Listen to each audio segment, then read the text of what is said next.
Hey guys, we're back with another Kubota video.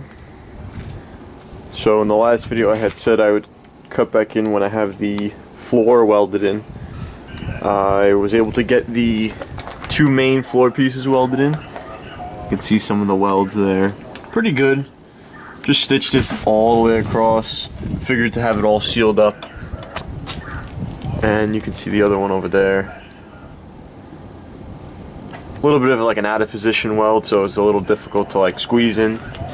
And then on this side I decided to put these side pieces on and just make it cleaner. There was a huge gap here, so I was able to fill the gap, and I'm going to grind it flat, and if there's any voids or anything, I'll run another bead over it and then grind it again. And then I'm working on the other side right now. I have the piece, so I'm going to clamp that first, give it a quick coat of spray, a little bit of primer on the back side just to keep it from rusting. And let's see, is that going to interfere? Maybe not.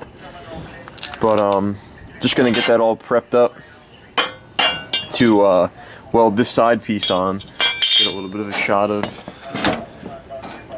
that side. And then after that, I guess we're going to address this middle.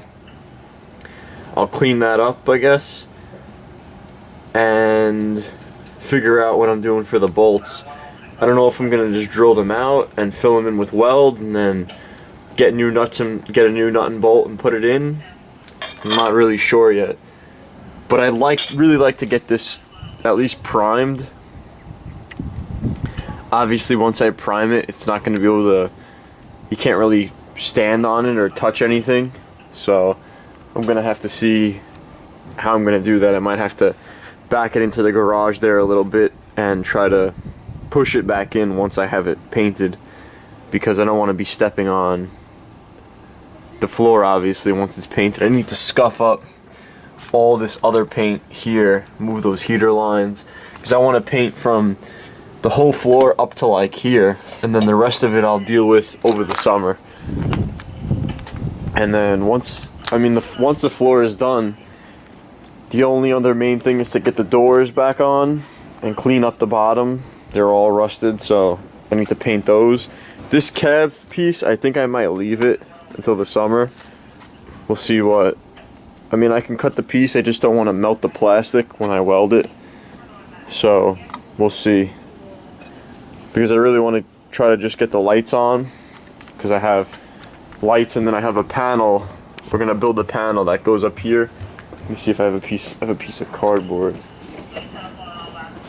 Let's see if we can, like, it's gonna be from like that bend to that bend and be the length.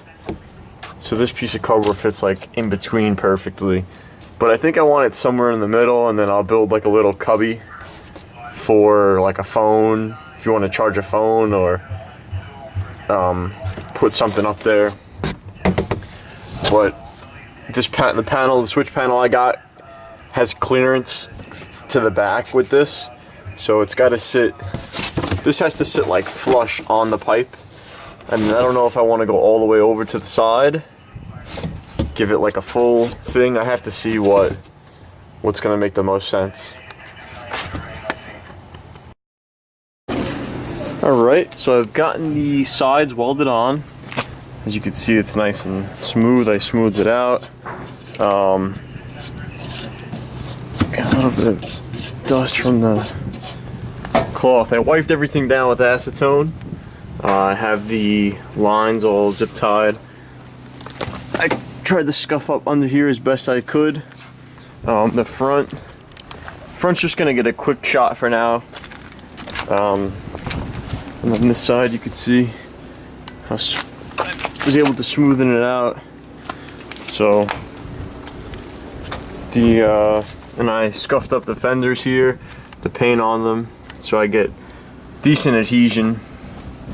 And so I'm gonna spray some rust reformer, Rust-Oleum rust reformer on the bottom, on the rust spots, and we'll go from there. whatever, I'm planning on trying to truck bed coat the whole bottom, and this surface is here, so. Alright guys, I want to wrap this video up. I got one coat of the truck bed coating on the floor. It's a little hard, it's not terribly warm out, it's probably like 40-45 degrees, so it's not the most ideal conditions, but I wanted to get some bed coating down so that this doesn't rust. I was able to get inside the fender and underneath. I don't know how well you can see it. This camera's doing a pretty good job. And then up front here, these panels were a little rusty. I sprayed some of that rust reformer on it, and then just gave it a little quick shot of the bed coating.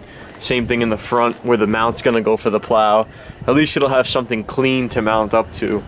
I mean, it's not the best thing to be doing, not completely stripping it down, but it'll do for now. This side turned out good.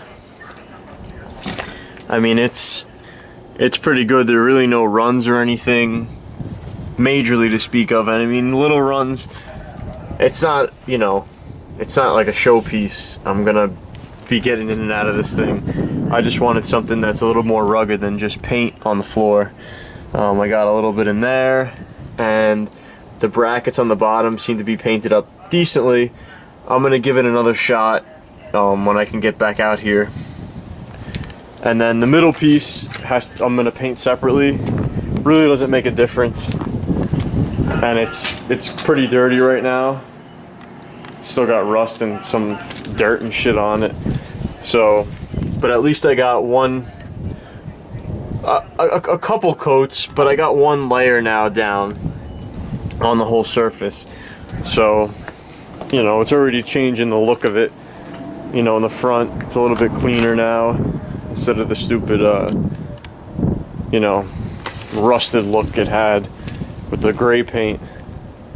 So that's gonna do it for part 3. I hope in the next part I'm gonna start working on the doors, and then hopefully, like I had discussed before, that top console section for the lighting controls, and probably do some of the lighting. So that's it for now. Thanks for watching. Be sure to check back if you didn't already see parts 1 and 2, and check out my other videos. Thanks for watching.